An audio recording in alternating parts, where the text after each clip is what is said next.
Shalom Bapak Ibu sekalian. Apa kabar hari ini semua? Saya percaya apapun yang terjadi kita tetap bersyukur dan kita tetap percaya bahwa Tuhan kita baik. Haleluya. Yang percaya tepuk tangan buat Tuhan Allah kita.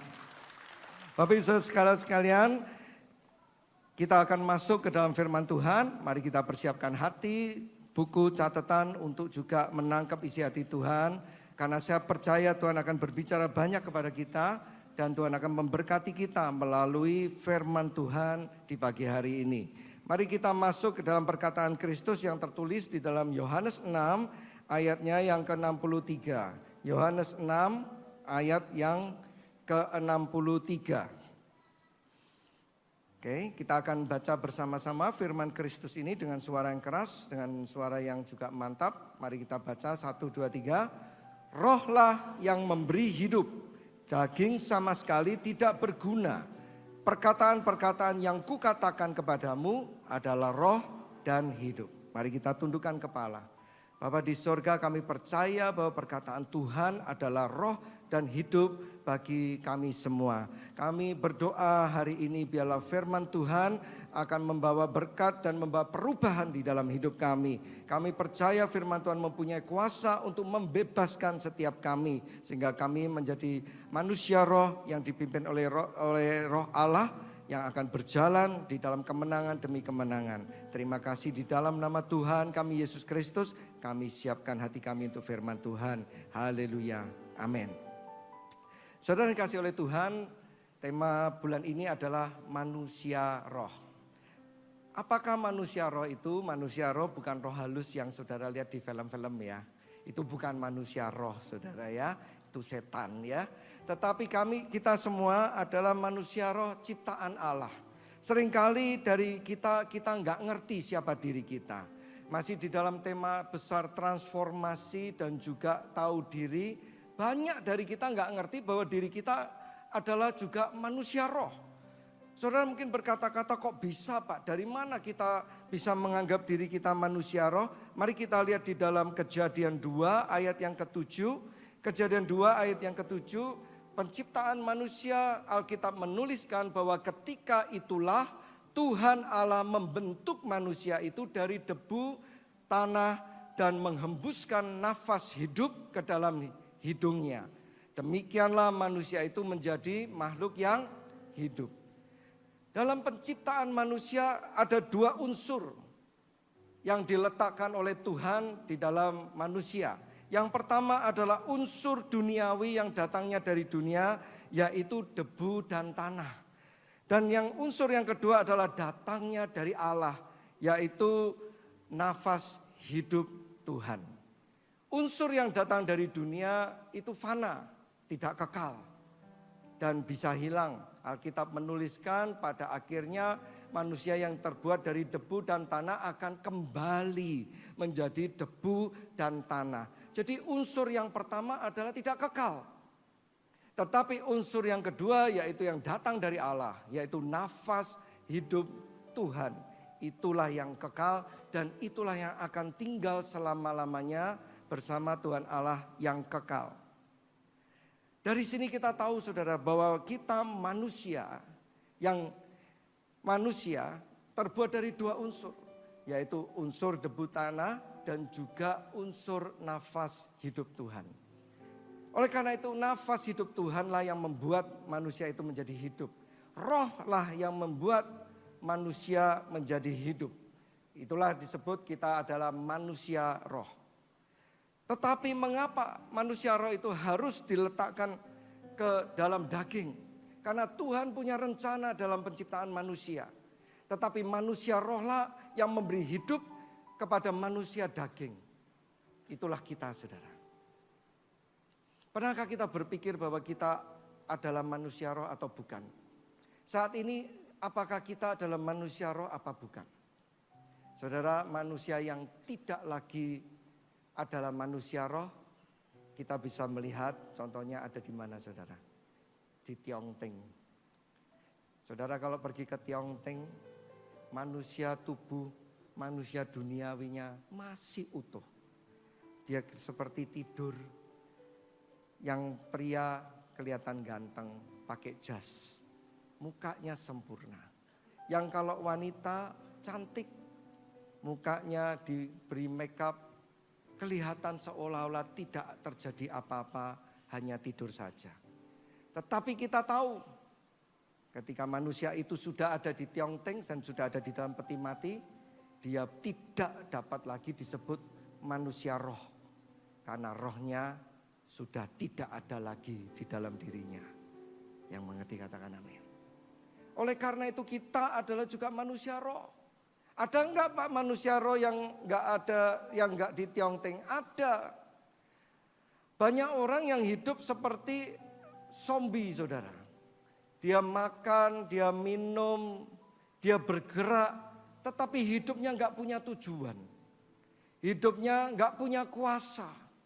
Selalu dikuasai oleh waktu, ketakutan, pikiran, kekhawatiran. Pokoknya isinya lemah, tidak bisa apa-apa.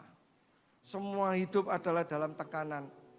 Itulah mengapa Tuhan Yesus kita mengatakan bahwa rohlah yang memberi hidup, daging tidak berguna apa-apa. Sampai sini saudara mengerti? Oleh karena itu di dalam diri kita ada dua unsur. Manusia duniawi, yaitu tubuh dan daging kita, dan manusia roh. Sekarang kita tanya di dalam diri kita, hari-hari ini manusia yang mana kita bangun? Hari-hari ini sudahkah kita membangun manusia tubuh kita dan juga manusia roh? Jaga kesehatan baik. Olahraga harus, memberi makan makanan yang sehat itu sangat penting. Tetapi apabila kita hanya memperhatikan yang kelihatan yaitu tubuh dan kita tidak memperhatikan yang tidak kelihatan, itu tidak baik saudara. Suatu hari saya membaca suatu artikel, hari-hari ini adalah hari yang susah. Banyak orang bingung saudara, mau kerja apa, mau investasi apa.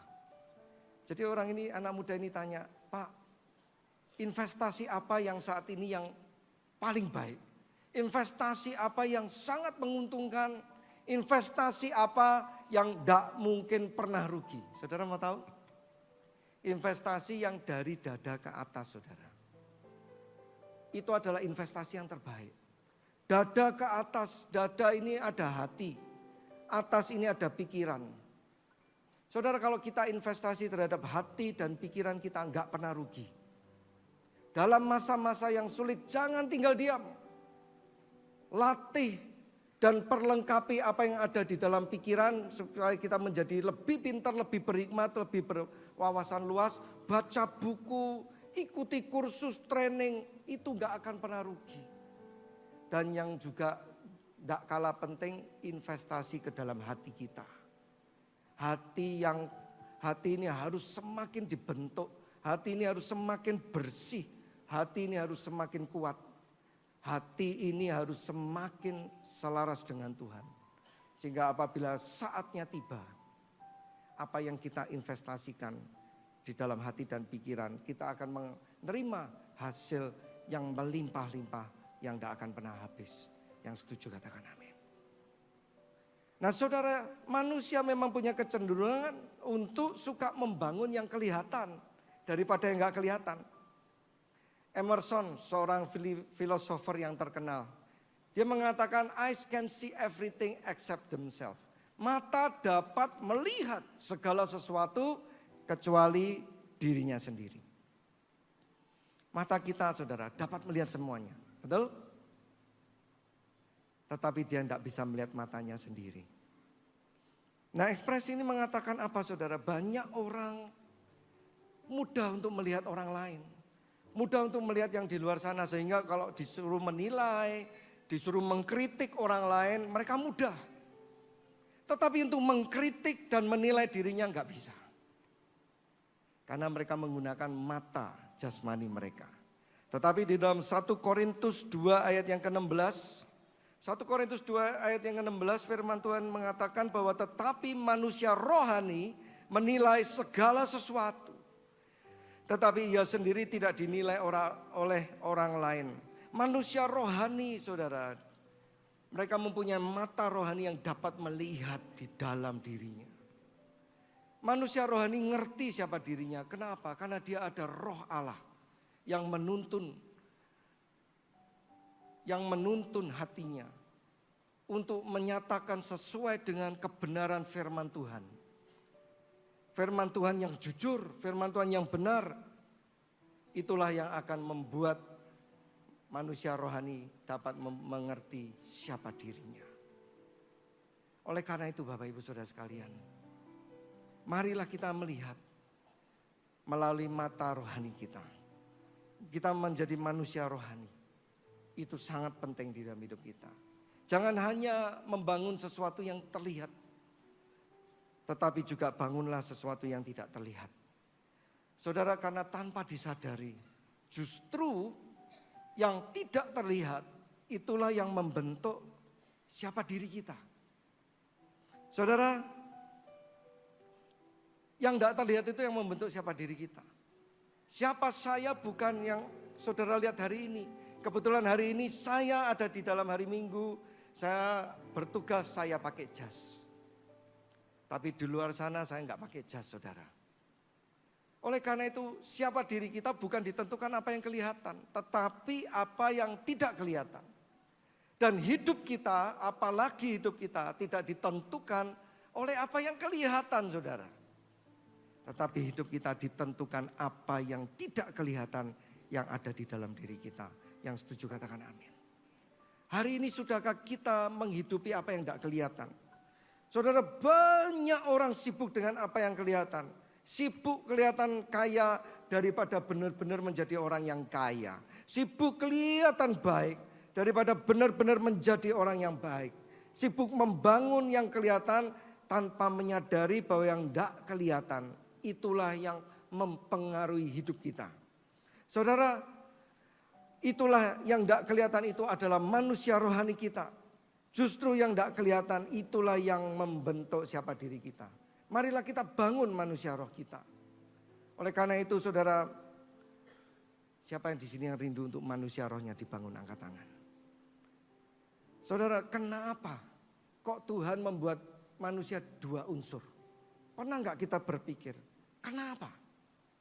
Kenapa kok manusia membuat manusia berbeda dengan ciptaan yang lain? Bukan hanya tubuh dan daging, tetapi juga manusia roh yang ada di dalamnya. Saudara, ada 3 hal kenapa Tuhan mempunyai alasan menciptakan manusia roh dan manusia daging. Karena yang mari kita lihat di dalam Kejadian 1 ayat yang ke-28. Firman Tuhan mengatakan, maka Allah memberkati mereka. Lalu Allah berfirman kepada mereka, beranak cuculah, bertambah banyak, penuhilah bumi dan taklukkanlah itu. Berkuasalah atas ikan di laut, burung-burung di udara, dan atas segala binatang yang merayap di bumi. Tuhan tahu menciptakan manusia, dia untuk berkuasa dan mengelola bumi seisinya. Manusia tidak boleh sama dengan dunia. Kalau manusia sama dengan dunia, manusia tidak bisa menguasai dunia. Oleh karena itu Allah meletakkan sesuatu yang berbeda, yaitu roh ke dalam diri manusia. Jadi yang pertama, mengapa Tuhan menciptakan manusia roh di dalam tubuh daging? Yang pertama adalah supaya manusia berkuasa. Katakan berkuasa. Multimedia boleh bantu tulis. Yang pertama adalah berkuasa. Karena Tuhan ingin manusia berkuasa atas segala ciptaannya, serta punya kuasa untuk mengelola dan memelihara semuanya. Saudara, mari kita renungkan. Hari-hari ini, sudahkah kita berkuasa terhadap apa yang ada di dalam hidup kita? Dalam pekerjaan, kita berkuasa atas pekerjaan atau kita dikuasai pekerjaan? Dalam keluarga, kita dikuasai oleh daging kita atau kita dikuasai oleh rohani kita? Saudara, orang yang dikuasai oleh daging tidak mungkin punya kehidupan yang baik di dalam apa yang dia lakukan. Tetapi orang yang dikuasai oleh roh, dia akan berkuasa atas segala sesuatu yang ada di dalam hidupnya. Manusia roh. Tidak ada agama lain yang mengajarkan seperti ini, saudara. Karena agama lain tidak punya Tuhan yang adalah roh, yaitu Tuhan Yesus Kristus kita. Saudara, oleh karena itu, marilah kita menjadi manusia roh yang berkuasa atas daging, supaya kita punya kuasa atas dunia dan seisinya. Dan manusia yang tidak dikuasai oleh roh, dia adalah manusia yang dikuasai oleh dunia dan seisinya. Hari ini ada yang kecanduan, bukan manusia roh. Hari ini ada yang masih serakah, dia bukan manusia roh. Hari ini ada yang masih ketakutan dalam segala sesuatu, takut bolehlah. Tapi dikuasai oleh ketakutan, itu bukan manusia roh. Jadi yang pertama, kenapa Tuhan menciptakan manusia roh? Supaya manusia itu berkuasa. Katakan supaya apa, saudara? Berkuasa. Yang kedua, supaya berhasil. Saudara, Tuhan ingin kita semua berhasil. Kenapa? Karena Tuhan mempercayakan manusia untuk mengelola dan memelihara segala sesuatu yang ada di bumi. Maka Tuhan pengen manusia berhasil. Saudara, bagaimana manusia itu bisa berhasil? Manusia roh. Kenapa? Perhatikan, kenapa manusia gagal? Manusia gagal karena manusia itu kering, kehilangan semangat, layu. Tetapi orang yang tidak pernah kering, apapun yang terjadi, dia tetap hidup dan bangkit. Yang setuju katakan amin. Firman Tuhan mengatakan, orang yang melekat kepada Tuhan, dia seperti pohon yang di tepi air, yang akan terus berbuah pada musimnya dan tidak pernah layu. Amin, saudara. Kenapa orang kok bisa gagal? Ada satu tulisan mengatakan hidup ini bukan menghindari kegagalan. Tetapi hidup ini berhasil apabila setiap kali kita gagal, kita bangkit dan terus bangkit. Amin. Apa yang membuat kita bangkit? Firman Tuhan mengatakan, berbahagialah orang yang takut akan Tuhan karena dia jatuh tetapi dia tidak pernah tergeletak. Sebab tangan Tuhan selalu menopang tangannya. Saudara, tangan Tuhan tidak menopang tangan rohani kita, tidak menopang tangan jasmani kita, saudara. Roh Allah tidak bisa bekerja di dalam tubuh jasmani kita. Tetapi roh Allah bekerja dengan hebat di dalam manusia roh kita. Dan manusia roh kita yang membawa kita ke dalam keberhasilan. Karena Tuhan Allah menyertai di dalam manusia roh kita. Jadi yang kedua, kenapa Tuhan memberikan manusia roh kepada kita? Karena Tuhan rindu untuk kita berhasil. Ini manusia roh yang depannya dihapus, berkuasa, berhasil gitu aja. Biar ngingetinnya gampang ya. Yang pertama berkuasa, yang kedua berhasil. Enggak usah manusia roh yang berkuasa, manusia roh pasti berkuasa, saudara. Manusia roh pasti berhasil. Bukan manusia roh yang berhasil. Kalau manusia roh yang berhasil, ada manusia roh yang enggak berhasil ya. Enggak bisa seperti itu. Yang ketiga, kenapa? Kok Tuhan Tuhan memberikan manusia roh di dalam diri kita. Yang ketiga, diberkati. Siapa yang rindu hidupnya diberkati? Saudara, berkat Tuhan itu enggak datang kepada tubuh jasmani, saudara. Lupa, tapi berkat Tuhan kan uang. Berkat Tuhan adalah rumah. Berkat Tuhan ada kekayaan.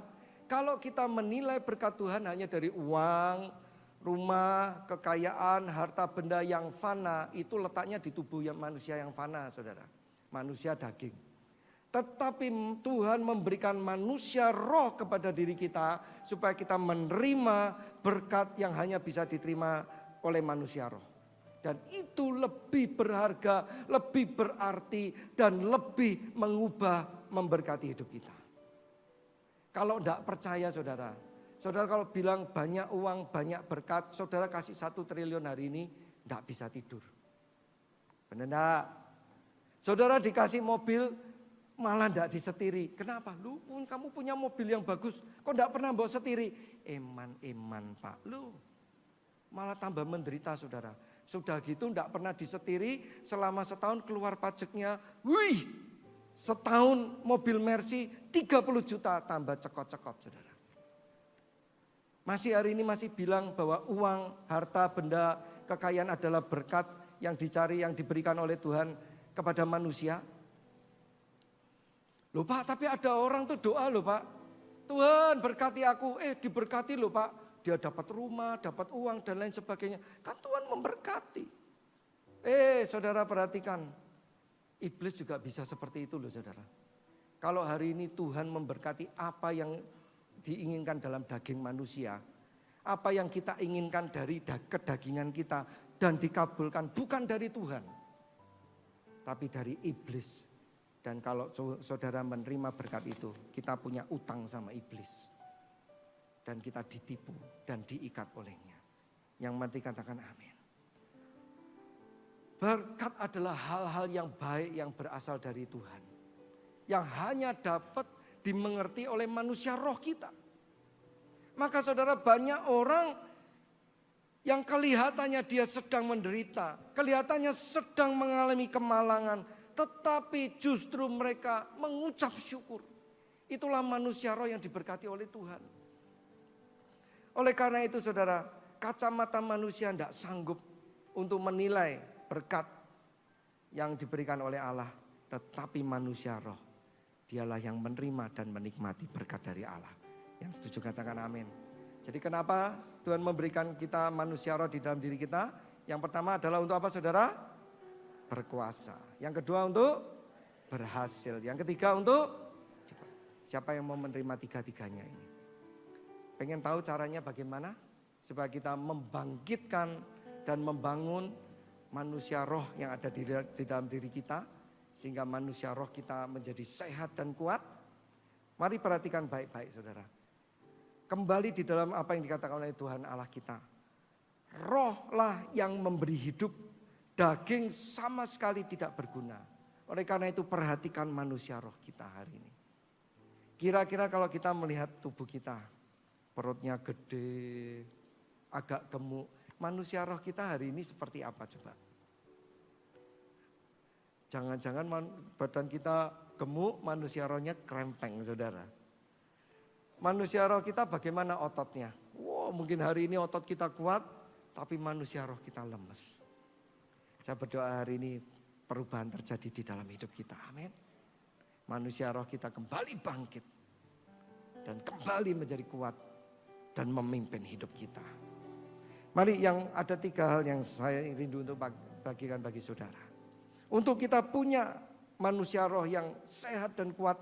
Yang pertama kita harus hidup disertai dan dipimpin oleh roh Allah. Apa saudara yang pertama? Hidup disertai dan dipimpin oleh roh Allah. Galatia 5 ayat yang ke-25. Firman Tuhan berkata, jikalau kita hidup oleh roh, baiklah kita hidup juga dipimpin oleh roh. Baca bersama-sama yuk. 1, 2, 3, baca dengan manusia roh yang ada di dalam diri kita. 1, 2, 3. Jikalau kita hidup oleh roh, baiklah kita juga hidup dipimpin oleh. Hari ini siapa yang memimpin hidup kita? Saudara hari ini datang ke gereja siapa yang memimpin? Oke lah mungkin roh. Nanti kalau kita pulang, kita kerja, siapa yang memimpin hidup kita? Pada waktu kita menerima berkat, siapa yang memimpin hidup kita? Pada waktu uang kita banyak, siapa yang memimpin hidup kita? Pada waktu kita sendirian di rumah, nganggur, tidak ada orang, siapa yang memimpin hidup kita atas apa yang kita lakukan? Saudara yang ngerti jawabannya. Dalam sehari kita dipimpin oleh daging kita atau dipimpin oleh roh kita. Dalam sehari berapa sering kita dipimpin oleh roh atau dipimpin oleh daging? Orang yang dipimpin oleh daging, dia hidupnya untuk memuaskan keinginan daging. Orang yang dipimpin oleh roh, dia hidupnya untuk memuaskan keinginan roh. Hari ini kita sering dipimpin oleh apa? Mari perhatikan saudara. Orang yang dipimpin berarti dia tunduk dan taat. Hari ini apa yang ditaati oleh hidup kita? Apa yang kepada siapa kita tunduk? Dipimpin oleh Roh berarti kita tunduk dan taat kepada Roh Kudus. Dipimpin berarti melakukan keinginan, dipimpin oleh Roh Kudus berarti melakukan keinginan Allah dan bukan keinginan kita sendiri. Bukan sesuatu yang mudah. Betul apa betul saudara? Hidup itu paling enak kalau kita dipuaskan apa yang kita inginkan. Tetapi hidup sebagai manusia roh, kita memuaskan apa yang diinginkan oleh Tuhan. Mudah apa susah? Susah. Tetapi itulah yang melatih otot manusia roh kita saudara. Kalau otot mau dibentuk nggak bisa sesuatu yang gampang. Setiap pembentukan otot harus melalui tekanan. Betul? Harus sesuatu yang berat.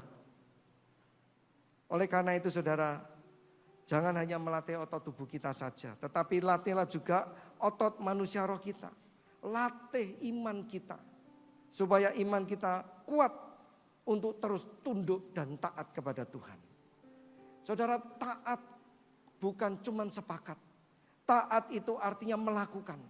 Kalau hari ini kita mengatakan kita taat sama Tuhan, kita melakukan apa yang Tuhan perintahkan. Jangan cuma bilang gini saudara, minum air ini bagus loh. Kita cuma bilang, oh iya aku percaya airnya bagus. Kamu percaya air ini menyegarkan? Oh percaya Pak. Kamu percaya kalau kamu minum air ini kamu tidak akan haus? Percaya Pak. Tapi cuma percaya tok tidak diminum saudara. Tidak akan pernah merasakan. Orang yang taat adalah ketika Tuhan bilang ini adalah bagus, ini adalah baik. Tidak kakean ngomong saudara. Dia buka, dia minum. Wah memang segar. Amin. Pendeta itu nek haus itu punya cara macam-macam saudara. Tetapi itulah kita. Hari ini kalau kita dengar firman Tuhan, saudara catat, saudara pulang lakukan apa saudara pikir-pikir. Oh pikir masih mending ya atau langsung lupa. Itu bukan orang yang taat. Yang setuju katakan amin. Tunduk berarti kita percaya kepada siapa yang memimpin kita. Amin saudara. Kepada orang aja kita bisa percaya. Apalagi pada Tuhan. Karena Tuhan kita pasti apa yang diperintahkan pasti baik. Saudara boleh berhati-hati dan harus berhati-hati terhadap perintah manusia. Karena manusia tidak semuanya itu tulus. Manusia cenderung mementingkan diri sendiri. Tetapi kita tahu Tuhan Allah kita. Dia selalu memerintahkan yang baik dan yang berguna bagi hidup kita. Amin. Oleh karena itu ketika Tuhan memerintah, saudara tidak usah banyak ngomong, lakukan. Banyak orang tuh berpikir ketika Tuhan mengatakan beri. Orang berpikir ya Tuhan kalau aku sudah menerima berkat-Mu aku pasti akan memberi. Kualik saudara.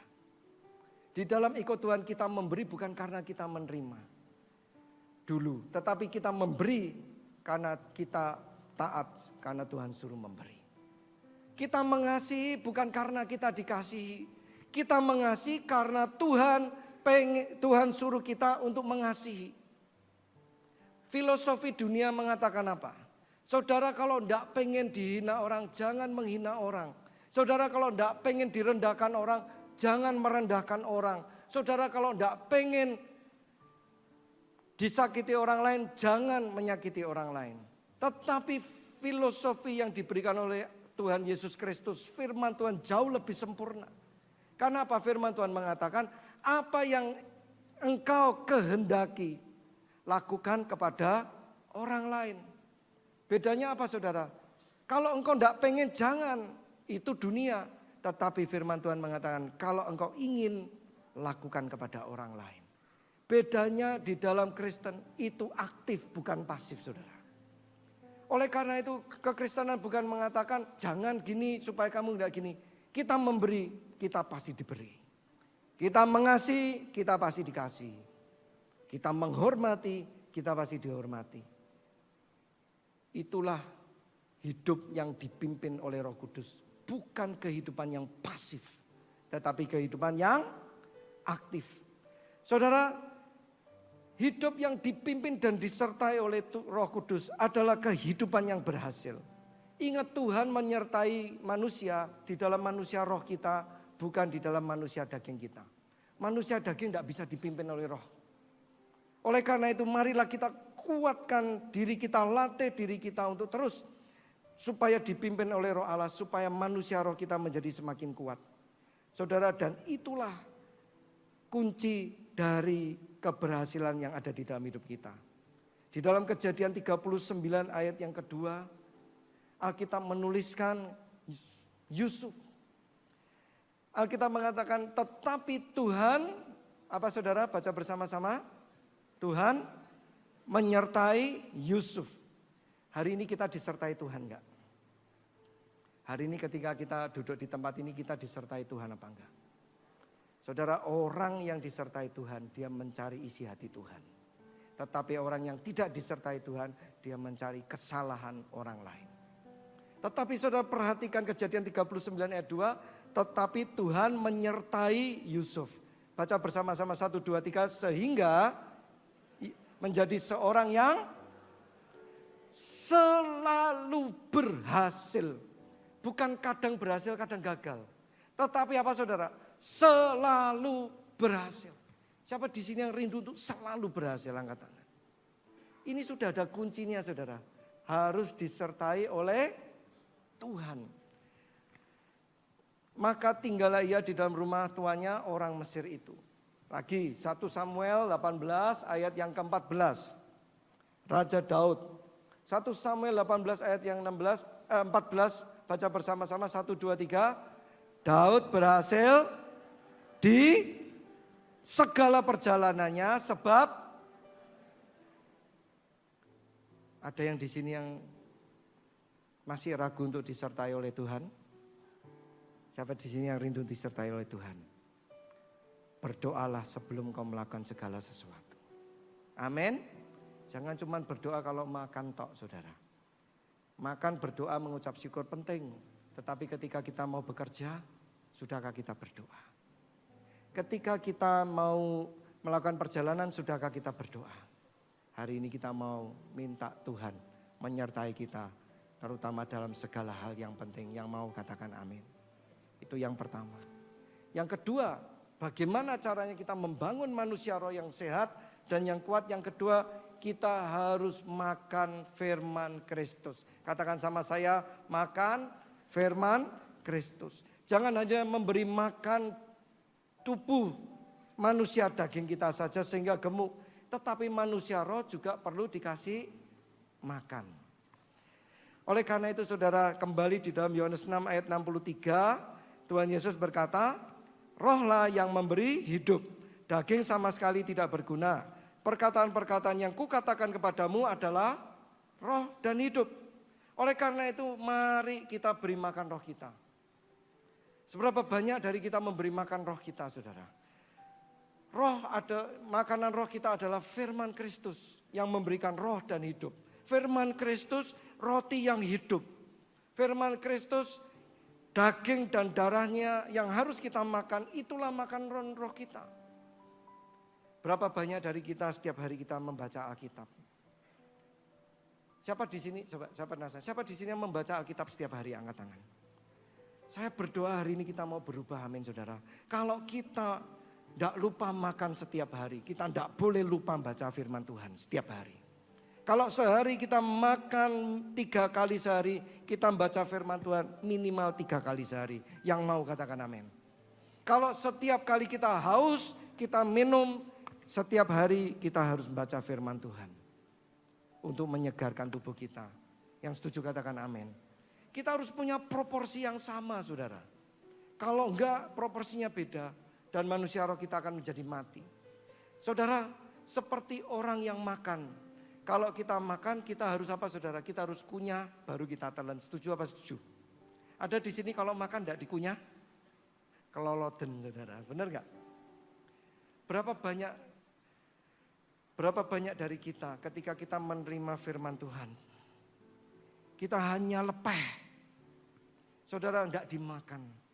Bayangkan hari ini saudara makan dengan seorang yang saudara hormati. Saudara makan duduk semeja bersama, makanan diberikan di depan meja, dan kemudian saudara cuman masukkan ke mulut, dan kemudian saudara berdiri. Puh. Kira-kira pantas enggak saudara? Kira-kira kalau ada orang menjamu saudara seperti itu dan saudara lakukan itu, kira-kira pantas apa enggak?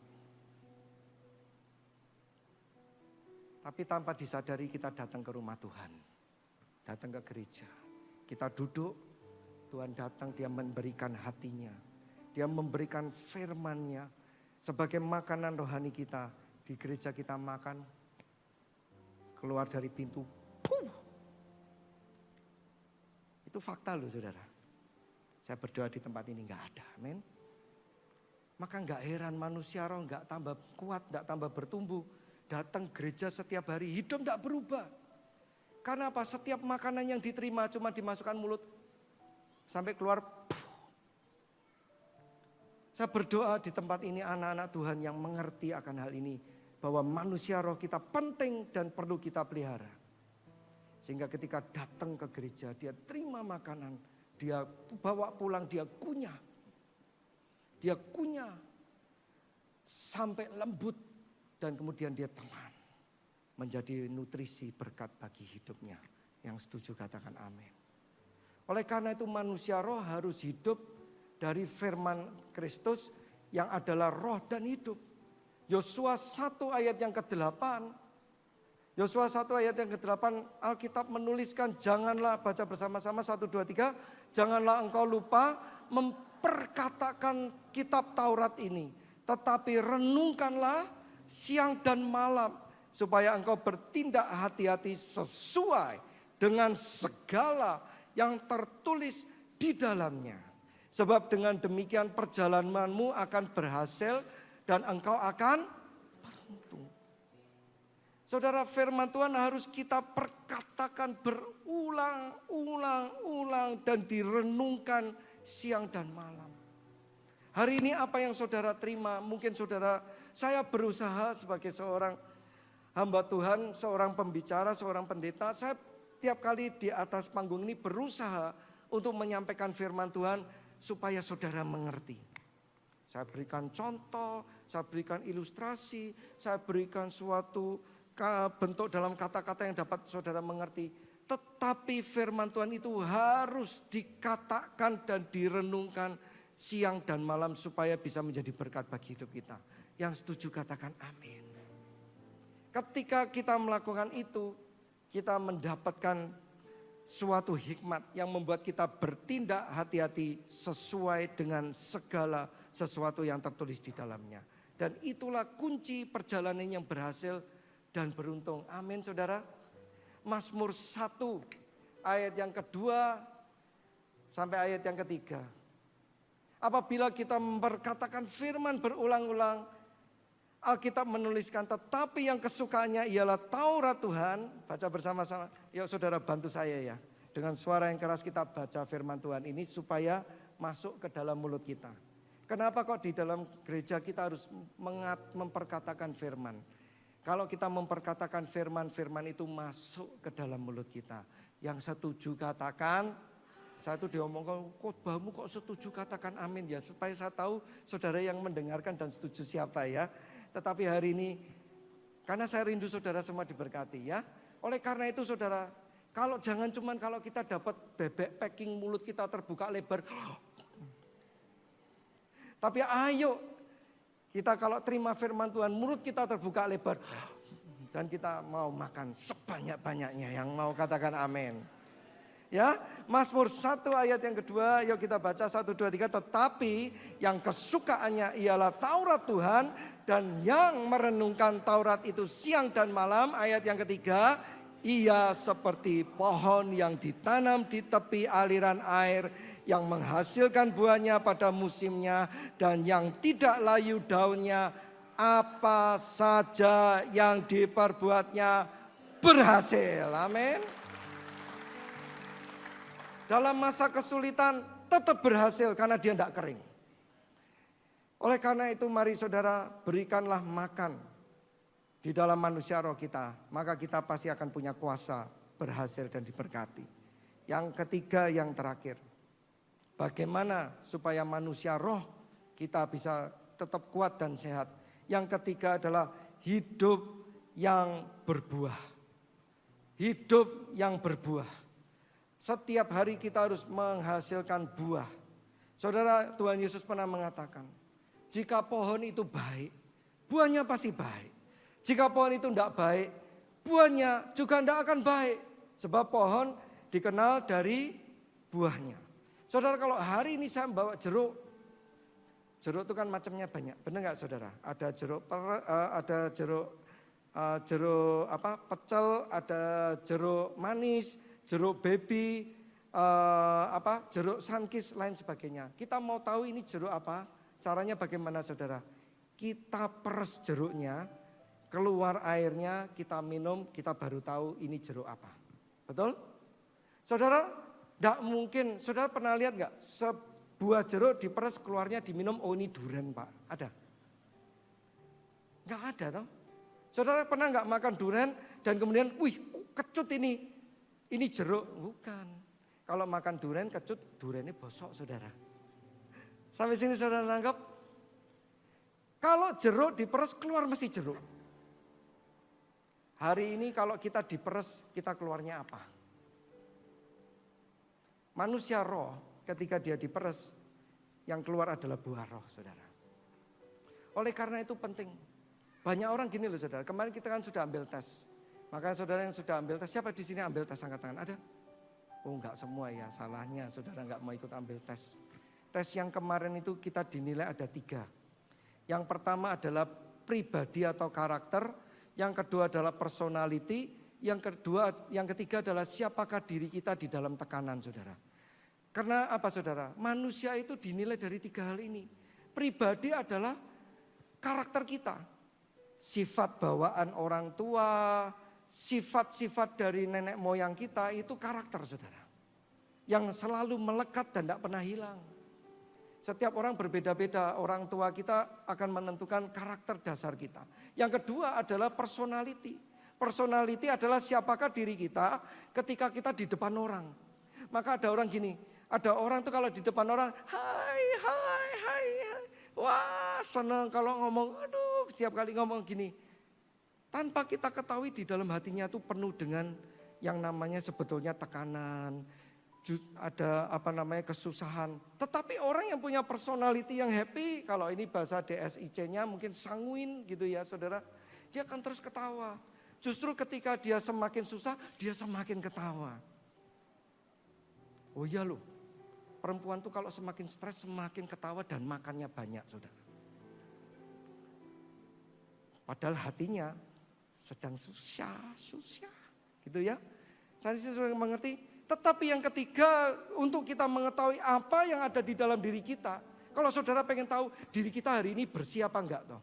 Diri kita hari ini suci apa enggak toh. Di dalam diri kita tuh ada sampah apa enggak, harus diperes dalam tekanan saudara. Orang bisa mengenal apa yang di dalam dirinya ketika ada dalam tekanan. Waktu dalam tekanan, ketahuan, bae wonge bosok ya. Nah. Maka banyak orang bilang kalau pengen kenal orang, ajak dia kerja sama. Karena di dalam pekerjaan ada tekanan saudara. Oleh karena itu tes itu sangat penting. Waktu kemarin diuji saudara. Ada anak-anak yang seharusnya dia adalah anak yang pinter. Dia adalah seharusnya anak yang aktif. Tetapi ketika diuji dalam tekanan. Anak yang pinter, anak yang aktif ini tiba-tiba adalah anak yang menutup diri dan menjadi pasif. Nah dari tes itu akhirnya kita teliti saudara. Kita tanya orang tuanya, loh kenapa kok anakmu bisa seperti ini? Langsung keluar. Ternyata kalau di rumah dia mendapatkan nilai yang jelek, dia dimaki-maki oleh orang tuanya saudara. Ketika dia ditanyai tentang ulangan, dia takut luar biasa saudara.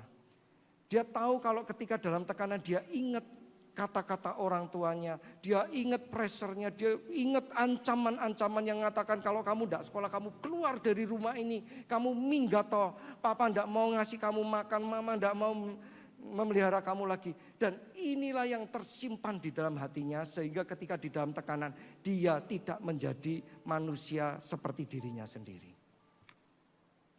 Oleh karena itu mari ketika kita diperes apa yang keluar di dalam hidup kita. Ketika kita dalam tekanan apa yang keluar dari mulut kita. Apakah mulut kita keluar suatu puji-pujian, haleluya terima kasih ya Tuhan. Atau ketika kita di dalam tekanan yang keluar dari mulut kita justru kebun binatang. Justru kata-kata yang kotor. Justru pikiran-pikiran yang kotor. Justru strategi-strategi yang kotor. Dan bukan pikirannya Tuhan. Hati-hati saudara. Ingat apa yang di dalam dirimu. Itulah yang menentukan hidupmu. Oleh karena itu marilah kita menjadi manusia roh, yaitu manusia yang berbuah roh. Buah roh adalah apa? Galatia 22 dan 23. Saya ajak saudara hafalkan. Galatia 5 ayat 22, yuk baca bersama-sama. Tetapi buah roh ialah kasih, sukacita, damai sejahtera, kesabaran, kemurahan, kebaikan, kesetiaan, kelemah lembutan, dan penguasaan diri. Tidak ada hukum yang menentang hal-hal itu. Marilah ketika kita mengalami sesuatu, kita menghasilkan buah roh saudara. Karena itulah yang membuat manusia roh kita kuat. Buah roh bukan gini saudara, buah roh itu ada 9 ya Pak. Coba kembali Galatia 5 ayat 22. Kalau saya itu sabar punya Pak. Saya baik punya, tapi kasih sukacita damai sejahtera enggak punya. Setia punya Pak, ya lumayan toh Pak, ada 3 dari 9. Saudara enggak bisa seperti itu, amin. Buah roh itu ya 9-9-nya ini, amin. Saudara enggak mungkin toh, sekarang kalau kita ngelihat, saudara pernah makan yang namanya soto. Soto itu ada nasi, ada soun, ada daging ayam, ada juga seledri, ada kuah soto. Betul apa betul saudara? Kalau kita cuma makan nasi sama ayamnya, boleh enggak kita ngomong kita sudah makan soto? Kalau nasi sama ayam itu nasi ayam, bukan nasi soto Pak. Oh iya, kalau nasi sama seledri sama soun, nasi soto bukan saudara? Bukan. Soto harus ada nasi, seledri, ayam, dan juga soun dan juga kuah sotonya. Betul apa betul? Demikian juga kalau kita pesan ke Starbucks. Kita mau beli yang namanya cappuccino. Cappuccino saudara tahu kopi, susu dan juga apa tuh namanya busanya susu. Kalau saudara pesan cappuccino keluar cuman susu, saudara bisa ngomong thank you it is my cappuccino. Bisa enggak? Kalau pesan cappuccino yang keluarnya cuman susu itu namanya adalah wedang susu. Sampai sini sudah mengerti? Oleh karena itu ketika kita berbuah roh, 9-9-nya harus ada di dalam hidup kita. Yaitu apa saudara? Yuk dihafalkan bersama-sama saya ya. Kasih, sukacita, damai sejahtera. Ini 3 hal ini jadi satu saudara. Kasih, sukacita, dan damai sejahtera adalah karakter Allah yang ada di dalam diri Allah. Diri Allah itu adalah Allah adalah kasih. Dia selalu memberikan kita sukacita dan dekat sama Allah damai sejahtera. Kasih, sukacita, damai sejahtera. Kemudian yang 4 adalah kesabaran, kemurahan, kebaikan, kesetiaan. Itu adalah sikap hati. Terus selanjutnya apa saudara? Yang 2, kelemah lembutan dan penguasaan diri. Ini adalah tindakan saudara. Orang yang punya buah roh, ketika dia dalam tekanan, dia tetap mengasihi dan bersyukur kepada Tuhan. Hatinya tetap tenang, tetap damai sejahtera. Itu yang kuat saudara. Dan ketika di dalam tekanan, dia masih punya kesabaran dan kebaikan.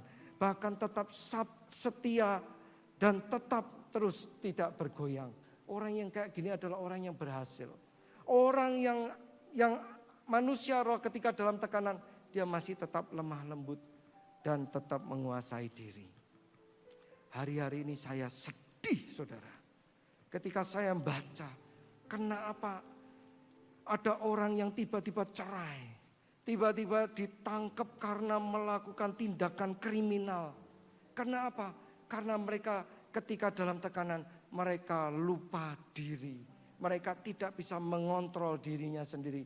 Dan jatuh dalam satu dosa yang kecil yang menghancurkan hidupnya selama-lamanya. Oleh karena itu mari saya berdoa. Hasilkan buah roh di dalam setiap tekanan yang ada di dalam hidup kita. Saya tahu hari ini tidak semuanya hidupnya sedang baik. Hampir semua orang di Indonesia sedang stres hari ini. Mereka sulit cari uang. Yang punya usaha sepi. Sudah sepi masih dikejar-kejar sama pajak. Pusing saudara. Tetapi saya berdoa. Justru di dalam tekanan kita dapat menilai apa yang ada di dalam hati kita. Dan saya berdoa biarlah buah roh itu yang keluar dari hati kita. Dan itulah yang akan membuat hidup kita menjadi hidup yang dahsyat. Oleh karena itu ada 3 hal apa yang membuat manusia roh kita kuat. Yang pertama saudara. Yang pertama apa? Harus disertai dan dipimpin oleh roh Allah. Yang kedua, makan firman Kristus. Yang ketiga, berbuah roh. Hidup yang berbuah roh. Saya berdoa sebagai ayat penutup, saya undang untuk WL dan Singer maju ke depan. Saya akan tutup di dalam Yohanes 11 ayat yang ke-25. Yohanes 11, jangan yang itu.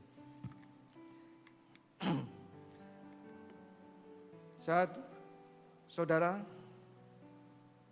ya betul, Yohanes 11 ayat 25.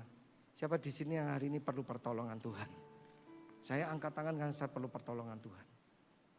Hari ini, mengapa kita perlu pertolongan Tuhan? Karena kita tahu saat ini diri kita lemah. Saat ini diri kita perlu pertolongan. Tetapi ketahuilah bahwa pertolongan Tuhan turun kepada manusia roh yang ada di dalam diri kita. Karena Tuhan adalah roh. Dia adalah Allah yang sebetulnya rindu untuk menyertai kita. Allah tahu ketika daging menguasai hidup kita, kita menjadi mati. Ketika kita tidak lagi dikuasai oleh roh Allah, kita menjadi mati. Sehingga kita melakukan perbuatan-perbuatan yang mematikan hidup kita. Tetapi hari ini ada berita yang baik buat saudara. Apabila saudara berkatakan, Tuhan aku pengen untuk bangkit kembali. Tuhan aku pengen hidup kembali. Tuhan aku pengen merasakan kebaikan-Mu di dalam hidup kami. Di dalam hidupku Tuhan. Aku pengen untuk bangkit dan menjadi hidup kembali. Yohanes 11 ayat yang ke-25 jawab Yesus. Akulah kebangkitan dan hidup. Barang siapa percaya kepadaku, ia akan hidup walaupun ia sudah mati. Mari baca bersama-sama sama saya. 1, 2, 3 jawab Yesus. Akulah kebangkitan dan hidup. Barang siapa percaya kepadaku, ia akan hidup walaupun ia sudah mati. Hari ini percayakanlah hidup kita pada Tuhan. Dia adalah Allah yang akan selalu menyertai kita dan selalu ada bersama dengan kita. Dia adalah Allah yang menyediakan firman menjadi makanan dan roti yang hidup bagi manusia roh kita. Dan Dia adalah Allah yang akan terus menyertai kita sehingga hidup kita akan terus berbuah roh bagi kemuliaan Allah. Sehingga kita menjadi manusia roh yang berkuasa, yang berhasil, dan yang diberkati oleh Tuhan. Kiranya firman Tuhan hari ini mengubahkan, mentransformasi hidup kita menjadi manusia roh seperti yang Tuhan kehendaki. Tuhan Yesus memberkati. Haleluya, amin.